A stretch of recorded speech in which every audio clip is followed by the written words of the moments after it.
Часть 1. Желтый смог и запах железа. Лондонский туман в октябре 1888 года не был романтической дымкой из романов, которые почитывали дамы в Челси. Это был гороховый суп, жирная, желтовато-бурая взвесь из каменноугольного дыма, речных испарений и вони скотобоин. Она въедалась в сукно пальто, оседала на языке вкусом копоти и заставляла слезиться глаза. Инспектор Фредерик Аберлайн остановился под тусклым газовым фонарем на углу Ханбери-стрит и достал из кармана серебряные часы. 3 часа ночи. Стрелки замерли, словно не желая двигаться дальше в этот проклятый день. «Сэр!» «Инспектор!» Сюда, ради всего святого, из темноты переулка вынырнул констебль Трейн. Его форменный шлем съехал на бок, а лицо в ночном свете фонаря казалось восковой маской. Парня тошнило, и он даже не пытался это скрыть. Аберлайн вздохнул, поправил котелок и шагнул в темноту заднего двора дома номер 29. Он занимался сыском в Ист-Энде уже 14 лет. Он знал этот район как анатомический атлас, здесь жили те, кому некуда было падать. Нищета, проституция, дешевый джин «Мяу-мяу» и чехотка. Но то, что началось в августе, ломало все привычные рамки криминального мира. Это была не просто поножовщина из-за мелких денег. Это была чистая, концентрированная ярость. На земле, у деревянного забора, лежало то, что еще пару часов назад было Энни Чепмен. Аберлайн опустился на корточки, проигнорировав то, как сырость земли мгновенно пропитала штанину. Запах железа и вспоротого человеческого тела ударил в нос. Инспектор достал носовой платок, прижал к губам, но не отвернулся. Его взгляд подмечал детали с механической точностью. Голова женщины была практически отделена от туловища, глубокий, страшный разрез слева направо. Но хуже было другое. Живот был вскрыт с пугающей аккуратностью. Часть внутренних органов убийца вырезал и аккуратно разложил над ее правым плечом. Оставшиеся. Аберлайн сжал челюсти так, что зубы скрипнули. «Кто нашел?» — глухо спросил инспектор, не поднимая головы. «Джон Дэвис, здешний жилец, сэр. Вышел во двор перед работой. Бедняга сейчас бьется в истерике в полицейском участке, от него ни одного слова не добиться. Свидетели. Кто-то слышал крики. Позади этого забора пивоварня Трумана, там рабочие дежурят круглосуточно. Ни звука, инспектор. В том-то и чертовщина. Чтобы сделать такое, нужно время. И жертва должна была орать так, что подняла бы весь квартал. Но вокруг тишина. Только туман. Аберлайн поднялся, чувствуя, как старая рана в колене ноет от сырости. Он подошел к телу ближе, поднеся маленькую масляную лампу к ранам на шее. «Посмотри на срезы, Трейн», — тихо произнес Фредерик. Инструмент был острым, как бритва. Никаких рваных краев. Убийца действовал быстро, уверенно и в полной темноте. Это не пьяный матрос и не обезумевший докер. Мясник, сэр? Или анатом? Голос констебля дрожал. Скоро узнаем. Вызывай доктора Филлипса. И ради всего святого оцепите двор. Если репортеры из «Стар» узнают об этом до рассвета, они растопчут здесь все до последнего дюйма. Но Аберлайн знал, что опоздал. Из тумана на краю улицы уже доносился характерный стук колес кеба и быстрые шаги. Газетчики Уайтчепела обладали нюхом гиен. Завтра утром заголовки снова взорвутся лондонским кошмаром, а на столе комиссара полиции Чарльза Уоррена появится очередной рапорт с требованием уволить Аберлайна за некомпетентность. Инспектор засунул руки в карманы пальто. В правом кармане его пальцы наткнулись на клочок бумаги, копию письма, пришедшего в Центральное агентство новостей 3 дня назад. Письмо, подписанное размашистым почерком и красными чернилами, «Искренне ваш, Джек-потрошитель». Тогда они посчитали это глупой шуткой сумасшедшего.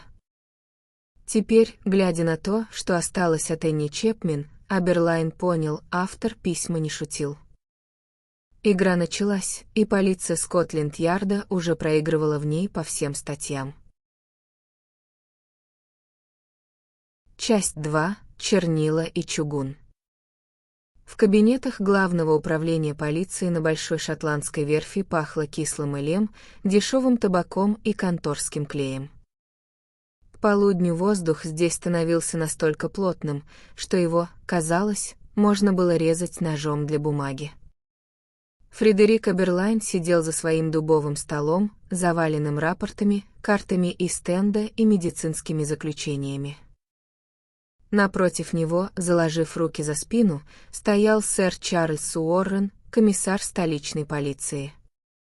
Уоррен был военным до мозга костей, человеком плаца и парадов, и раскрытие убийств в трущобах интересовало его куда меньше, чем сохранение лица перед Министерством внутренних дел.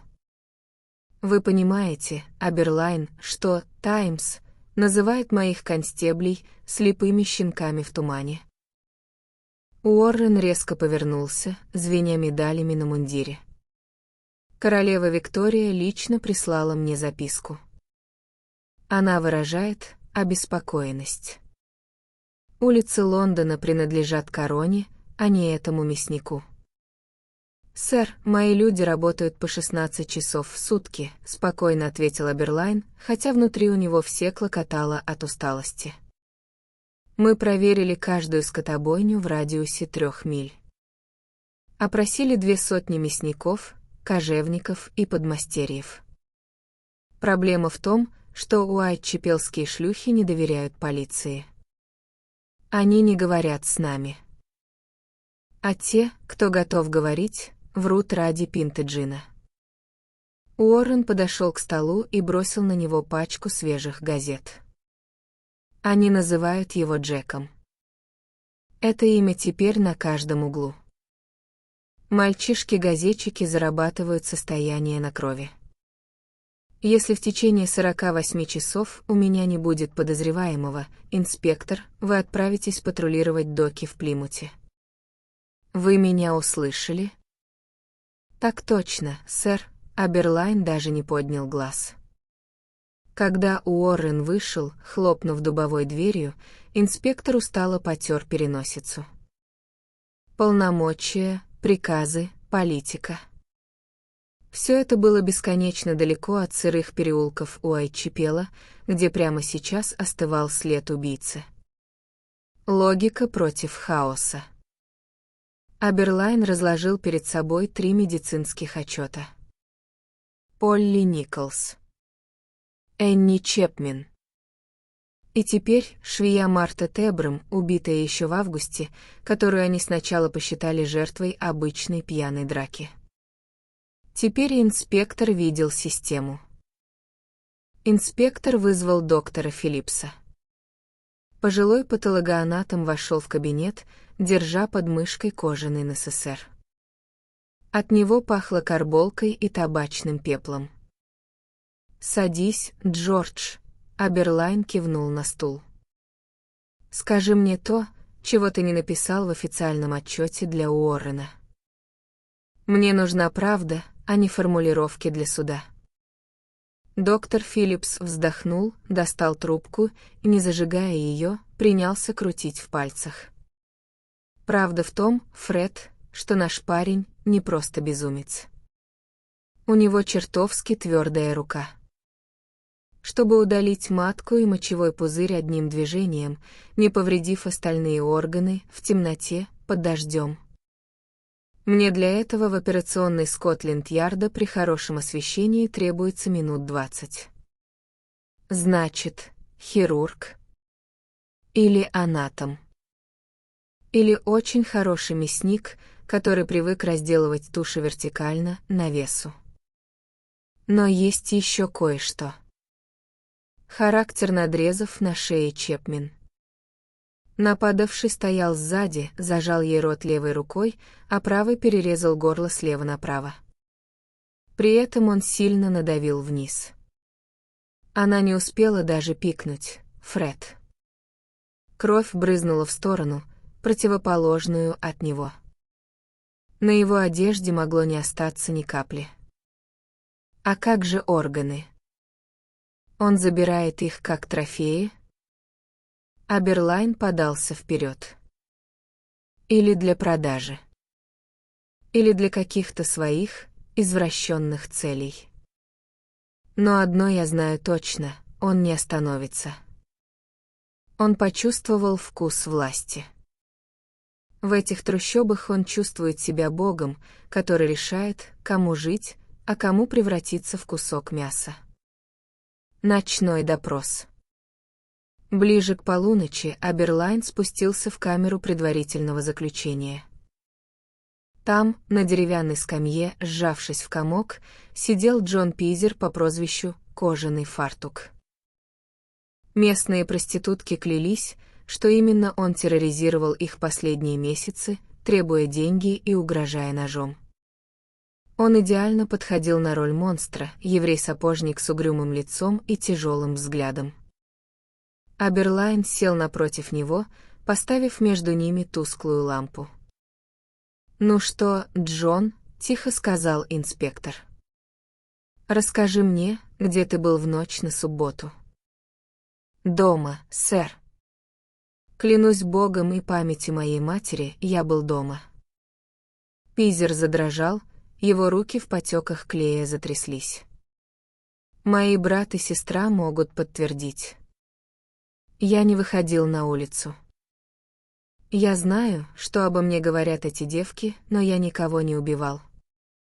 Я лишь пугал их, чтобы вернули долги за починку обуви». Аберлайн внимательно смотрел в глаза задержанного. В них был страх. Животный, липкий страх человека, который понимает, что толпа на улице готова разорвать его без суда и следствия. Но в этих глазах не было той ледяной пустоты, которую инспектор ожидал увидеть у потрошителя. Безумец не стал бы так дрожать из-за виселицы, безумец гордился бы своей работой. «У него есть алиби на время убийства Чепмен и Николс, инспектор», — шепнул подошедший к двери констебль Трейн. «Соседи подтверждают. Он действительно не выходил». Аберлайн закрыл глаза. Еще один тупик. Общественность требовала козла отпущения, и Пизер отлично подходил на эту роль, но Фредерик не мог повесить дело на невиновного, пока настоящий убийца бродил по улицам. «Отпустите его через задний ход», — приказал Аберлайн. «Если толпа у ворот увидит, что мы его выпускаем, его линчуют». Выйдя из участка, инспектор снова оказался лицом к лицу с лондонской ночью. Дождь усиливался, превращая уайтчепелскую грязь в сплошное месиво. Аберлайн поднял воротник пальто и направился в сторону Коммерческой улицы. Он знал, что потрошитель где-то здесь. Возможно, он прямо сейчас стоит в тени одного из борделей, выбирая следующую жертву и наблюдая за беспомощными метаниями полиции. Часть 3. Двойная петля времени. К концу сентября Уайтчепел напоминал взведенный капкан. Жители организовали комитет бдительности под предводством Джорджа Ласка. Толпы мужчин с дубинами и самодельными факелами бродили по переулкам, избивая любого, кто казался им подозрительным. Паранойя достигла апогея. Люди шарахались от собственной тени, а Скотленд-Ярд тонул в тысячах ложных доносов. Мстительные соседи, сумасшедшие, религиозные фанатики — все писали заявления друг на друга. Аберлайн не спал третьи сутки. Его рацион состоял из черного кофе и крепкого табака. Глаза воспалились, а в ушах стоял непрекращающийся гул. Но настоящий кошмар ждал его в ночь на 30 сентября. Ночь, которую репортеры позже назовут двойным событием. Инспектор. Второе тело за час. Господи Иисусе, он сделал это дважды. Трейн ворвался в участок, задыхаясь от быстрого бега. Его шинель была насквозь мокрой от непрекращающегося дождя. Аберлайн медленно поднялся. Чернильница на его столе качнулась, оставив на карте Уайтчепела жирную черную кляксу прямо поверх Бернер-стрит. Митин-Ярд и Миттер-сквер. Первой была Элизабет Страйт. Ее нашли в Митин-Ярде, глухом дворе за Бернер-стрит. Когда Аберлайн прибыл на место, там уже толпились зеваки, которых констебли едва сдерживали живой стеной. «Убийцу спугнули, сэр», — доложил местный детектив. Луис Димшуц, торговец, заезжал во двор на своей телеге. Его лошадь испугалась. Он посветил спичкой и увидел ее. Теплое тело. Из шеи еще толчками шла кровь. Аберлайн осмотрел труп. Шея перерезана глубоким, страшным ударом, но живот остался нетронутым. Потрошитель не успел завершить свой ритуал. Он бежал в темноту, подгоняемый стуком копыт и криками торговца. «Если его спугнули, он разъярен», — тихо произнес Аберлайн, глядя в темноту переулка. «Он голоден. Он не уйдет домой, не закончив работу. Объявите общий сбор. Перекройте все выходы из района».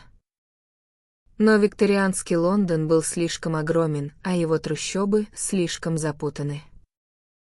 Прошло всего 45 минут. Миттер-сквер находилась уже в границах лондонского Сити. Здесь потрошитель взял свой страшный реванш за неудачу с первой жертвой. Аберлайн стоял над телом Кейт Эддоус, чувствуя, как внутри него что-то окончательно ломается. Это была не просто жестокость, это был вызов лично ему, Скотланд-Ярду, всему цивилизованному миру. Лицо женщины было изуродовано крестообразными надрезами. У нее были отрезаны мочка уха и кончик носа. Живот, изнутри извлечена левая почка и матка. Он унес почку с собой, прошептал стоящий рядом доктор Филлипс.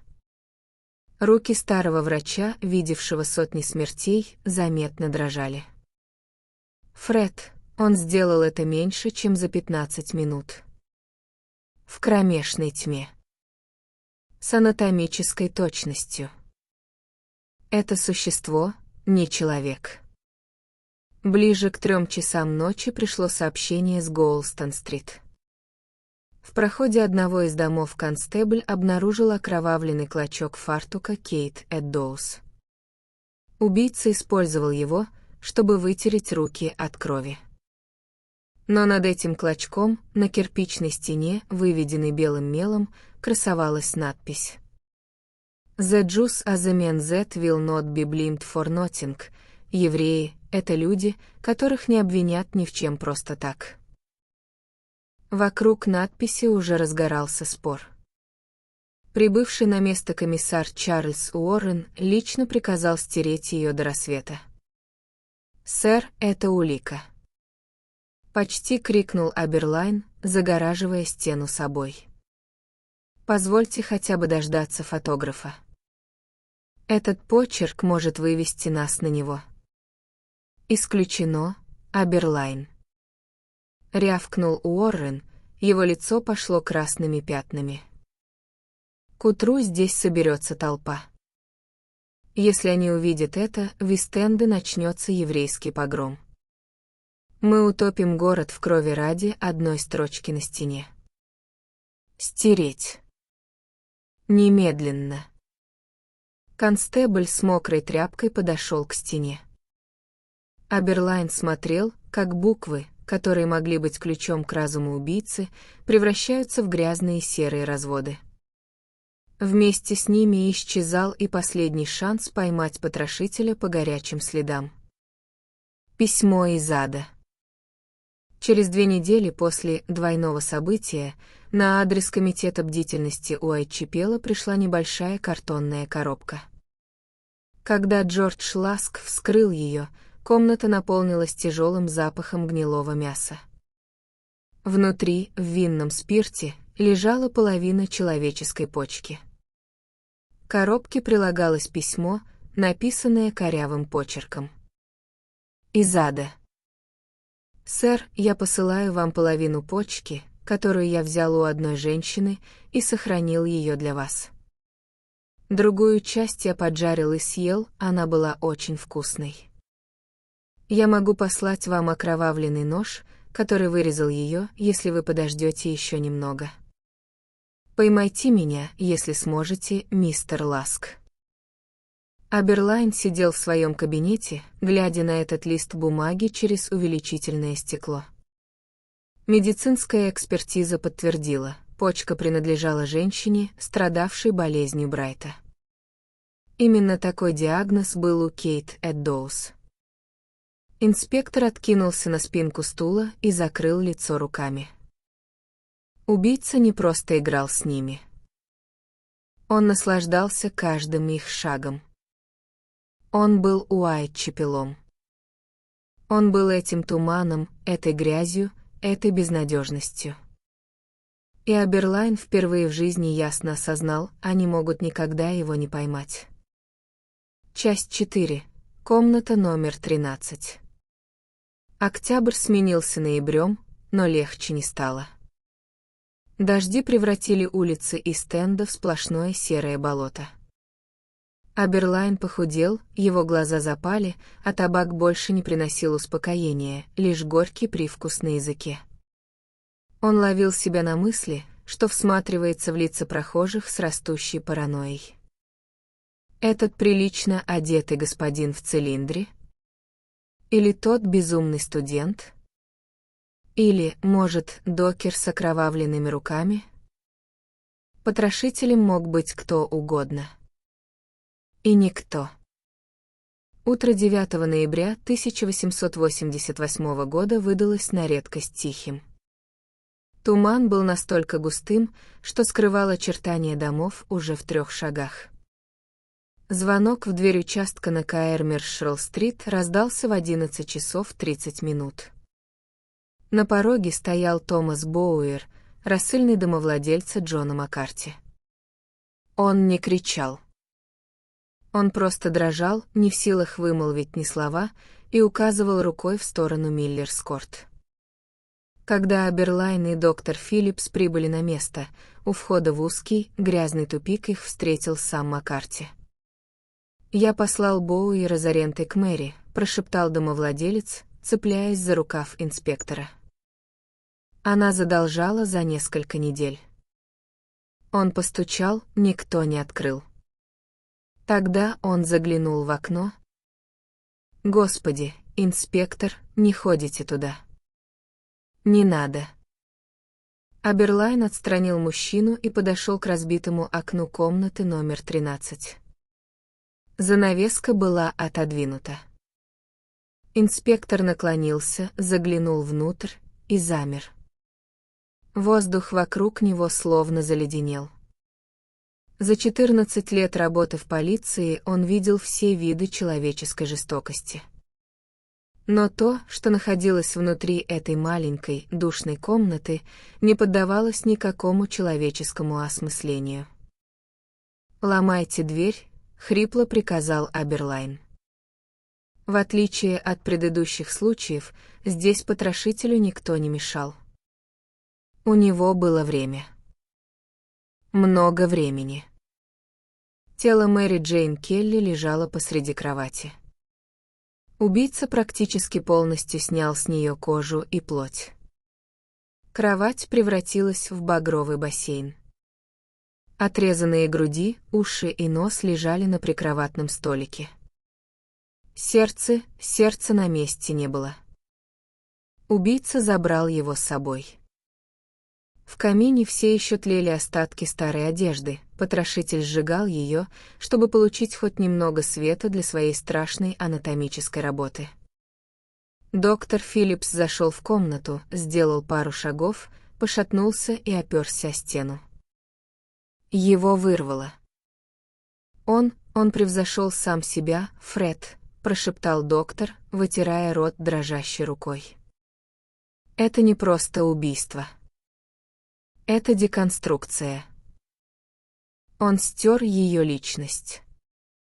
Превратил человека в груду мясных отходов. Аберлайн не ответил. Он подошел к столу, на котором лежал огарок свечи. Вокруг него все было забрызгано кровью, но сам огарок остался чистым. Убийца переставлял его с места на место. Инспектор опустился на колени у кровати. В этот момент он понял то, чего не понимал комиссар Уоррен и все чиновники Скотленд-Ярда. Потрошителя нельзя поймать с помощью обычных полицейских методов. У него не было мотивов, которые можно отследить. Он не знал своих жертв. Он не грабил их.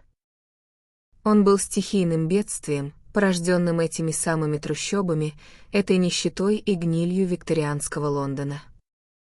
Фредерик протянул руку и поднял с пола крошечный лоскут ткани, обрывок платка Мэри. На нем не было ничего, кроме грязи. Это был абсолютный, сокрушительный тупик. Часть 5. Растворившиеся в тумане. После 9 ноября кошмар прекратился так же внезапно, как и начался. Декабрь принес на улице Ист-Энда пронизывающий ледяной ветер со стороны Темзы, но новых растерзанных тел на улицах Уайтчепела больше не находили. Лондон замер в тревожном, болезненном ожидании. Каждую ночь констебли Скотленд-Ярда до боли в глазах всматривались в серую мглу, ожидая нового крика, новой вспышки безумия. Но город молчал. Джек-потрошитель словно насытился Мэри Джейн Келли, собрав свой страшный урожай, и навсегда растворился в лондонском смоге. В начале 1889 года сэр Чарльз Уоррен со скандалом ушел в отставку. Газеты постепенно сменили заголовки, переключившись на колониальные войны и новые политические интриги. Уайтчепел медленно возвращался к своей привычной, серой и полуголодной жизни. Но для Фредерика Абберлайна это дело не закончилось никогда. Призраки Скотленд-Ярда. Прошло 3 года. В кабинете Абберлайна по-прежнему горела тусклая газовая лампа, но карты Уайтчепела на стенах уже пожелтели и покрылись слоем пыли. Дело уайтчепелских убийств разрослось до невероятных размеров: десятки пухлых томов, тысячи страниц допросов, медицинских отчетов и сумасшедших писем. Инспектор перебирал фотографии подозреваемых. Каждая версия была идеальной на бумаге и полностью рассыпалась при попытке сопоставить ее с жесткой логикой фактов. Друид подозрительно быстро погиб после последнего убийства, но имел ли он хирургические навыки такого уровня? Косминский ненавидел женщин, но был ли этот жалкий, истощенный безумец способен на хладнокровный расчет в темноте трущоб? Аберлайн закрыл очередную папку. На его часах было 2 часа ночи. Знакомое время. «Мы искали человека, Фред», — негромко произнес вошедший доктор Филлипс, ставя на край стола стакан недорогого виски. В этом была наша главная ошибка. Человек оставляет следы. Человек ошибается. Человек проговаривается кому-то в пабе после 3-й пинты. А это был дух времени. Нарыв на теле империи, который просто лопнул. Уайтчепел породил его Джордж, а Берлайн взял стакан, но так и не пригубил его. Эти темные подворотни, куда джентльмены из Вест-Энда приходят за грязными удовольствиями. Это нищета, в которой жизнь женщины стоит дешевле фунта гнилого картофеля. Мы построили самый богатый город в мире, но оставили у себя под боком выгребную яму. Стоит ли удивляться, что из нее вылезло чудовище? Фредерик подошел к окну. За стеклом расстилался все тот же вечный, густой лондонский туман. Он поглощал свет редких фонарей, скрадывал звуки шагов, прятал лица. Инспектор знал, что завтра он подаст рапорт об отставке. Он уедет в тихий Дорсет, купит небольшой дом с садом, попытается забыть запах железа на Ханбери-стрит и багровые простыни Миллерс-корт. Он проживет долгую жизнь, но до самого последнего вздоха, каждый раз, когда осенний туман будет опускаться на землю, он будет видеть перед собой одну и ту же картину, нечеткий силуэт в длинном темном плаще и цилиндре, сжимающий в руке саквояж. Силуэт, который оборачивается, смотрит прямо на него пустыми, бездонными глазами и медленно тает в серой дымке. Логика проиграла хаосу. Тьма Ист-Энда сохранила свою главную тайну. Джек-потрошитель ушел непобежденным, оставив Скотленд-Ярду лишь папки с нераскрытыми делами, а истории — вечный, леденящий душу миф, который не разгадают и спустя века.